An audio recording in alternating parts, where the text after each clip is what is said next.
అలాగైతే ప్రజలు పాపముతో నిండి ఉన్నారు. ఆ రీతిగా ఈ దినములలో ఆ నినివే పట్టణ వాస్తవ్యులు పాపము చేస్తున్నారు, వ్యభిచారం చేస్తున్నారు, జారత్వము చేస్తున్నారు. అస్సలు ప్రభువు ఆ పట్టణానికి చూడటానికి కూడా ప్రభువు నిలబడితే మనము ఆ పట్టణాన్ని ఆ ప్రభువుని చూడాలంటే మన రెండు కన్నులు చరిపోవు. ఎందుకు? ప్రభువు మహిమా స్వరూపుడు, ఆయన ఇంకా అగ్నిమయమైనటువంటి దేవుడుగా ఉంటాడు. అందుకే అంటాడు, ఎవరు సమీపింపలేని తేజస్సులో ఆయన మాత్రమే వసించుచు అమరత్వము గలవాడై. ఎలా ఉన్నాడు ఆయన? ఎవరు కూడా ఆయన సన్నిధిలోకి మనము కాళ్ళు కూడా మోపలేని స్థితిలో ఉన్నటువంటి వ్యక్తిగా ఉన్నాడు ఆయన. అయితే ఆయన చూడండి ఎలా అంటున్నాడు, ఆయనను మనము చూడటానికి మన కళ్ళు మాడిపోతాయని మనం అనుకుంటుంటే ఇప్పుడు ఈ నినివే పట్టణ పరిస్థితి ఎలా ఉందో తెలుసా? ఆయన పట్టణాన్ని అలా తొంగి చూసినప్పుడు ఆయన కళ్ళు మాడిపోయేలాగున్నాయంట. హల్లెలూయా! ఎలా ఉన్నాయంట? ప్రభు కన్నులే మాడిపోయేటట్టు. అంటే మన పాపము, ఆ నినివే పట్టణ ప్రజల యొక్క పాపము అంత ఘోరంగా ఉండి ఆ పట్టణం ఏం చేస్తుందంట? ప్రభువు దగ్గర మొర్ర పెడుతుందంట. హల్లెలూయా! ఈ రోజుల్లో మన యొక్క పరిస్థితి, మన యొక్క జీవితాలు ఎలా ఉన్నాయో ప్రభు దగ్గర ఒక్కసారి మనం పరిశీలించుకుందాం. మన పాత జీవితం, మన రోత జీవితం, అటన్నిటిలో నుంచి మనం ఏమయ్యామో, మన పాత జీవితం రోత జీవితం నుంచి తగిలించుకున్నారా, వదిలించుకున్నారా? ఏంది ఎవరు తిందాలి? అదేంటి అంత డల్ అయిపోయారు? మన పాత జీవితం, రోత జీవితము అలనాడు మనము ఆ యొక్క నీటిలో తిరిగి ఎప్పుడైతే మనము ఆ దైవ సేవకుడు పట్టుకొని నీటిలో ముంచినప్పుడు మన పాపాలన్నీ పోయి మనము కడగబడి ఈ రోజుల్లో నీవు నేను ఏమై ఉన్నాము? పరిశుద్ధులమై ఉన్నాము. కానీ ఆ రోజుల్లో నినివే పట్టణ పరిస్థితి ఎలా ఉంది? నరహత్య చేస్తుంది, జారత్వం చేస్తుంది, వ్యభిచరిస్తుంది, దొంగతనం చేస్తుంది, లోపత్వం చేస్తుంది, వడ్డీలకిస్తుంది. అంత రోత స్థితిలో మగ్గిపోయి ఉన్నటువంటి ఆ పట్టణంలోకి ప్రభు ఏం చెప్తున్నాడంటే, అయ్యా బాబు యోనా దా, నీతో పనిందరా అని చెప్పి పిలిచి ఆయనకు ఒక దర్శనం ఇస్తున్నాడు. ఏమని ఇస్తున్నాడంటే, ఆ యొక్క నినివే పట్టణము వెళ్ళి వారి దుష్టత్వము గురించి వారి హెచ్చరించి దానికి దుర్గతి కలుగునని ప్రకటించమని దేవుని నుండి ఆయనకి స్పష్టమైన ఒక ఆజ్ఞ వచ్చింది. యోనా, నువ్వు వెళ్ళాలి, ఆ ప్రజల గురించి నువ్వు మాట్లాడాలని యోనాకి దేవుని యొక్క వాక్కు వచ్చింది. అయితే ఇక్కడ ఇంకొక విషయం జరుగుతుంది. ఇంకొక విషయం ఏంటంటే,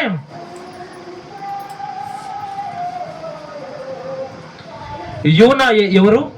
ఏ జాతి వాడు అయి ఉండొచ్చు? యోనా ఏ జాతి వ్యక్తి అయి ఉండొచ్చు? యోనా అనేటువంటి ఒక ప్రవక్త బైబిల్ ప్రకారం ఏ జాతిలో నుండి వచ్చిన వాడు అయి ఉండొచ్చు? కనీసం హెబ్రీయుడా, యోదానా, ఇదేది తెలియకపోతే ఇజ్రాయెల్ గోత్రం నుంచి వచ్చిన వ్యక్తి అనుకుందాం. ప్రభు మాట్లాడుతున్నాడంటే ఎవరితో మాట్లాడతాడు? తన యొక్క స్వకీయులైనటువంటి, తన యొక్క సొంత మనుషులైనటువంటి ఇజ్రాయేల్ మాత్రమే ప్రవక్తలుగా లేస్తారు. అందులో ఉన్న యూదా కావచ్చు, లేవీయుడు కావచ్చు, 12 గోత్రాలు ఉన్నాయి కదా.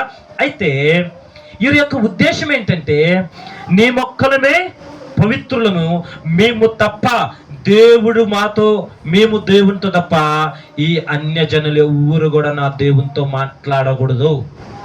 మనం గమనిస్తాం చూడండి, పెద్ద పెద్ద సీనియర్ పాస్టర్లు అయ్యారనుకో, ఎలా ఉంటుంది వాళ్ళ పరిస్థితి? సీనియర్ పాస్టర్లు అవుతారు, వారి బిడ్డలు ఒక పక్క ప్రత్యేకంగా సోఫా వేస్తారు, వారికి సంబంధించిన ప్రత్యేకంగా వేస్తారు. ఈ కింద ఉన్నటువంటి ప్రజలు ఎవరు వారితో మాట్లాడాలనుకో ప్రత్యేకంగా ఉంటారు, మేము దైవ సేవకులమని.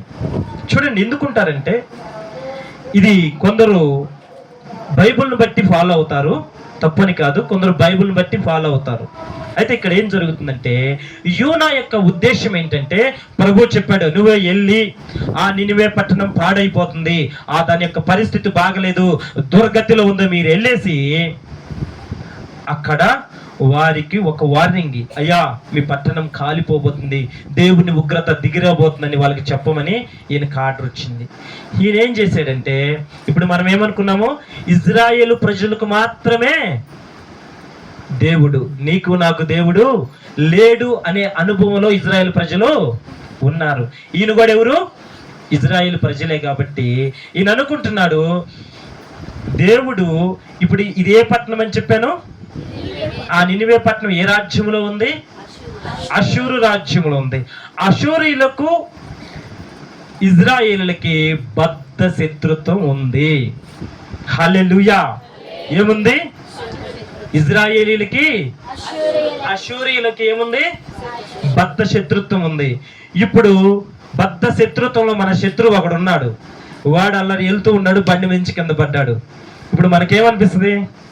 అబ్బా పడ్డాడు రా వాడి పాపాలు దేవుడు చూశాడరా, వాడు పోవాలరా. ఇంతేనా మన ఉద్దేశం? ఇలాగ ఉంటుంది కదా. కానీ ప్రభుకి ఎలా ఉంటాము? ప్రభు ప్రజలు అనుకుంటున్నారు. మనం ఒక్కసారి మత్తయి గ్రంథము 12:38 ఒకసారి చూడండి. మత్తయి సువార్తలో నుంచి 12వ అధ్యాయము, మత్తయి శుభవార్త 12వ అధ్యాయము 38వ వచనం ఒకసారి చదవండి. అప్పుడు శాస్త్రులలోను పరిశీలలోను కొందరు, బోధకుడా నీ వలన ఒక సూచక క్రియ చూడగోరుచున్నామని ఆయనతో చెప్పగా, ఆయన ఇట్లనెను, వ్యభిచారులైన చెడ్డతరము వారు సూచన క్రియలు అడుగుచున్నారు. ప్రవక్తలైన యోనాను గూర్చిన సూచన క్రియయే గాని మరి ఏ సూచన క్రియను వారికి అనుగ్రహింపబడలేదు.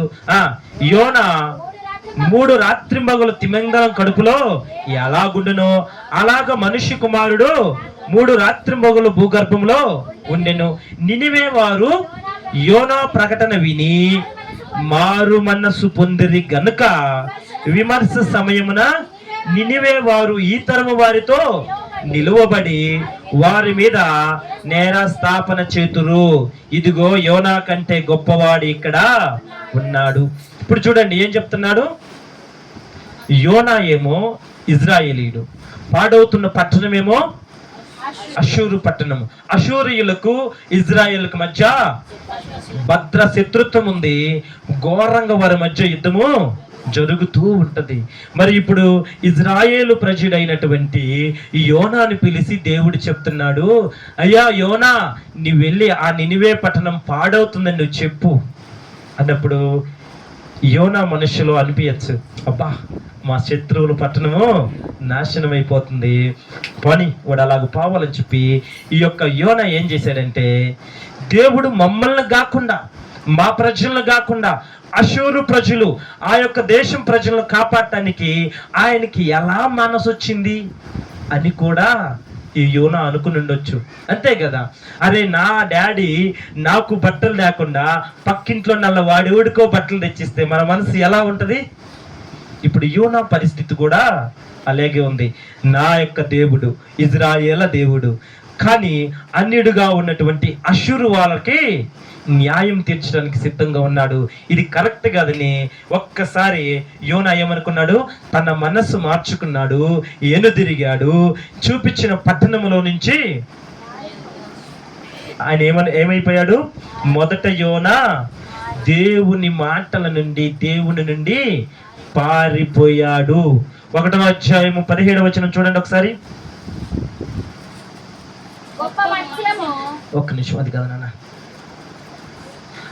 10వ వచనం చూడు. తాను యెహోవా సన్నిధిలో నుండి పారిపోవచ్చున్నట్టు అతడు ఆ మనుషులకు తెలియజేసిండును గనుక వారు ఆ సంగతి తెలుసుకొని మరింత భయపడి, ఒక్క నిమిషం, అది కాదు నాన్న, 3వ అధ్యాయం చూస్తే, అయితే యెహోవా సన్నిధిలో నుండి తర్షీషు పట్టణంకు పారిపోవాలనని యోనా యొప్పేకి పోయి తర్షీషునకు పో ఒక వాడను చూసి ప్రయాణమైంది. చూడండి, మొదట ఒక ప్రవక్తగా ఉండి బాగు చేయమని చెప్పి దేవుడు ఆజ్ఞాపిస్తే ఇతనుకున్న సమస్యలు ఏంటి?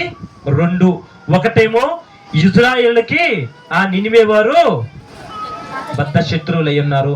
2, నా దేవుడు మా జాతిని కాక అన్ని జాతిని ఎలా కాపాడతాడనేది ప్రభుకి యోనాకి కోపం. ఈ 2 మధ్యలో పెట్టుకొని, ఈ 2 మనుషులు పెట్టుకొని ఈ యొక్క యోనా ఏం చేస్తున్నాడు? వాడకి నినివే బోరా బాబు అని చెప్తే చక్కగా ఎప్పేకి పోయేటువంటి వాడెక్కి ఆ పక్కన మధ్యలో దిగిపోవటానికి మనం అనుకుంటా చూడు, వయా మర్రిపూడి